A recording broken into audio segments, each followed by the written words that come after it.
வணக்கம் and welcome to Kamal's அடுப்பாங்கரை.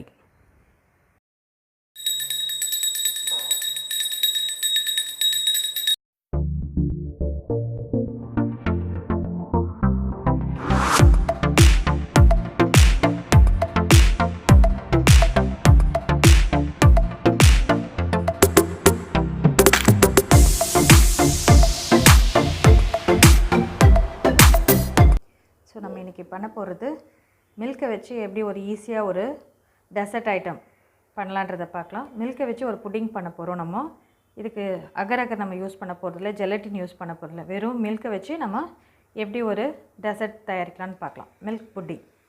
So இப்போ இதுக்கு தேவையான பொருள் என்னென்ன எடுத்துருக்கேன்னு பார்த்துக்கலாம். ஆவின் பால் 1/2 லிட்டர், டெசிக்னேட்டட் கோக்னட் வந்து மேலே டாப்பிங் பண்ணுறதுக்கு, 1 cup sugar, 1 table spoon butter, ஒரு 4 டேபிள் ஸ்பூன் கார்ன்ஃப்ளவர். ஸோ இப்போ நான் ஒரு பாத்திரம் எடுத்துகிட்டு நம்ம எது அடுப்பில் வைக்க போகிறோமோ அந்த பாத்திரம் எடுத்துகிட்டு நம்ம எடுத்து வச்சுருக்க 1/2 லிட்டர் பால் இதில் ஃபுல்லாகவே அப்படியே ஆட் பண்ணிக்கலாம். தண்ணி சேர்க்க வேண்டாம், அப்படியே ஆட் பண்ணிக்கலாம். நம்ம எடுத்து வச்சுருக்க கார்ன்ஃப்ளவர்,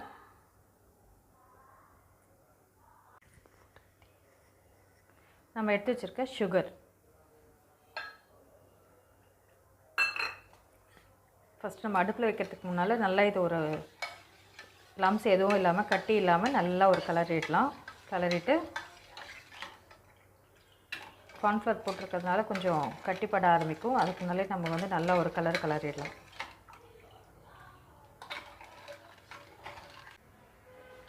இது நல்லா கிளறிட்டு அடுப்பை பற்ற வச்சாச்சு. அடுப்பை வந்து கொஞ்சம் 5 மினிட்ஸ் ஹையில் வச்சுட்டு அதுக்கப்புறம் சிம் பண்ணிவிடுங்க. பால் நல்லா பொங்க வந்தோன்னே, ஆனால் கலரிட்டே இருங்க. நம்ம கார்ன்ஃப்ளவர் ஆட் பண்ணியிருக்கிறதுனால கொஞ்சம் கட்டிப்பட ஆரம்பிக்கும். ஸோ அதனால் கைவிடாமல் கலரிட்டே இருங்க. கொஞ்சம் திக்காக ஆகிற வரைக்கும் அதை கொஞ்சம் கலரணும். ஃபஸ்ட்டு 5 மினிட்ஸ் வந்து நல்லா ஹையில் வைங்க, அதுக்கப்புறமா சிம்மில் வச்சிடலாம் நம்ம. ஸோ பால் நல்லா இந்தளவுக்கு திக்காகிடுச்சு. இந்த டைமில் நம்ம எடுத்து வச்சுருக்கிற பட்டரை ஃபுல்லாக இதில் ஆட் பண்ணி எடுத்துடலாம். பட்டரை ஆட் பண்ணோடனே கொஞ்சம் அப்படியே இலக ஆரம்பிக்கும். அந்த இலகின தன்மையிலே வந்து இன்னும் கொஞ்சம் நல்லா கட்டிப்படும். இது வந்து ஆப்ஷனல் தான். நான் 1 டீஸ்பூன் அளவுக்கு ஆல்மண்ட் எசன்ஸ் சேர்த்துக்கிறேன். இது ஆப்ஷனல் தான், கொஞ்சம் வாசனைக்காக இருக்கட்டும்ன்றதுக்காக நான் ஆல்மண்ட் எசன்ஸ் சேர்த்துக்கிறேன் 1 டீஸ்பூன் அளவுக்கு. இதை கொஞ்சம் நல்லா கிளறி விடுங்க. பட்டர் நல்லா மெல்ட் ஆகட்டும். இப்போ நம்ம பட்டர்லாம் போட்டு மெல்ட் ஆனோன்னே இந்த திக் கன்சிஸ்டன்சி வந்துடுச்சு. இப்போ இதை நம்ம ஸ்விட்ச் ஆஃப் பண்ணிவிட்டு ஒரு 5 மினிட்ஸ் வந்து கூல் டவுன் பண்ணலாம். கூல் டவுன் பண்ணிவிட்டு நம்ம ட்ரான்ஸ்ஃபர் பண்ணலாம். இது இப்போது இந்த கப்பில் தான் நான் யூஸ் பண்ண போகிறேன். இந்த கப்பில் வந்து ஃபஸ்ட்டு நம்ம எடுத்து வச்சுருக்க பட்டர்லேயே எடுத்து வச்சு சைடு எல்லாமே க்ரீஸ் பண்ணி எடுத்துருங்க. இதில் எவ்வளோ வருதோ அதில் ஊற்றலாம். நம்ம சூடு ஆறிடுச்சு. லைட்டாக ரொம்ப சூடு ஆறிடுச்சுன்னா அதுவே செட்டிங் ஆகிடும் டைமு. ஸோ அந்த மாதிரி இல்லாமல் லைட்டாக சூடு ஆறினவுடனே எடுத்து நம்ம ட்ரான்ஸ்ஃபர் பண்ணிடலாம். இதில்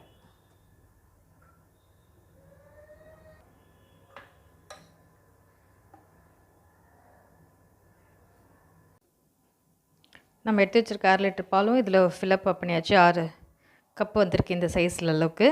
இதுக்கு மேலே வந்து இந்த ஃபுட் பிளாஸ்டிக் ஷீட் இருக்குல்ல, பிளாஸ்டிக் கவரு, ஸோ இதை வச்சு ரேப் பண்ணிவிடுங்க. இல்லைனா அலுமினியம் ஃபாயில் இருந்ததுன்னா அலுமினியம் ஃபாயில் வச்சு கூட நீங்கள் ரேப் பண்ணிக்கோங்க.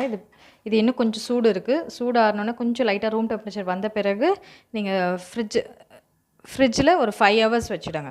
5 ஹவர்ஸ் வச்சுட்டு அப்புறமா நம்ம எப்படி இருக்குதுன்னு பார்க்கலாம். சூடு ஆறதுக்கு முன்னால் ஃப்ரிட்ஜில் வைக்க வேண்டாம், அது ஒரு கண்டிஷன்.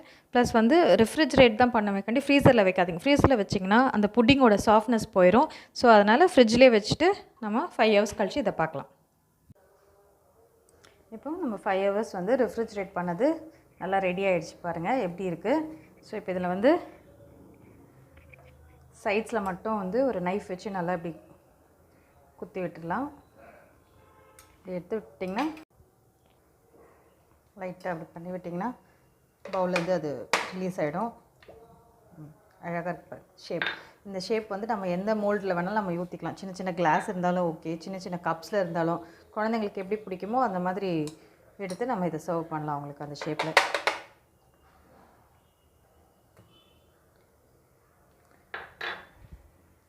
லெஸ் டைமில் நம்ம அழகாக பண்ணி முடிச்சிடலாம் இந்த புட்டிங்கை. ஸோ மேலே வந்து நமக்கு என்ன தேவையோ அந்த மாதிரி டாப்பிங் பண்ணிக்கலாம். நான் டெசிக்னேட்டட் கோகோனட் வச்சு மேலே டாப்பிங் பண்ணுறேன்.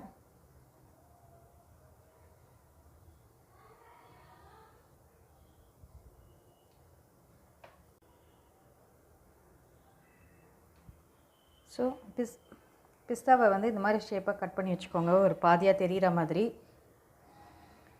குழந்தைங்களுக்கு பிடிக்குன்னா choco chips, sweet balls, tutti frutti எது வேணாலும் நம்ம டெக்கரேட் பண்ணிக்கலாங்க.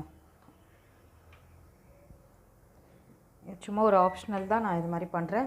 உங்களுக்கு எது எப்படி தேவையோ அது மாதிரி நீங்கள் டெக்கரேட் பண்ணி குழந்தைங்களுக்கு கொடுக்கலாம்.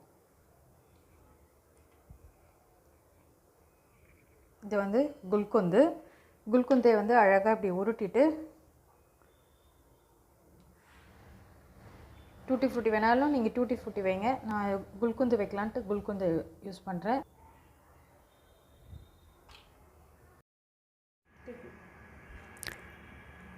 இந்த வீடியோ உங்களுக்கு பிடிச்சிருந்தா சப்ஸ்கிரைப் பண்ணுங்கள், கூடவே இருக்கிற பெல் ஐக்கான் பட்டனை கிளிக் பண்ணுங்கள். ஃபர்தர் நோட்டிஃபிகேஷன்ஸு உங்களுக்கு கண்டினியூ ஆகிறதுக்கு அது ஹெல்ப் ஆகும். உங்களுக்கு இந்த வீடியோ பிடிச்சிருந்தா லைக் பண்ணுங்கள். ஏதாவது கமெண்ட் பண்ணணுன்னு இருந்தால் கமெண்ட் செக்ஷனில் கமெண்ட் பண்ணுங்கள். இது யூஸ்ஃபுல்லான வீடியோவாக இருந்தால் உங்கள் ஃப்ரெண்ட்ஸ் ரிலேட்டிவ்ஸ்க்கு ஷேர் பண்ணுங்கள். மறக்காமல் சப்ஸ்கிரைப் பண்ணிவிடுங்க.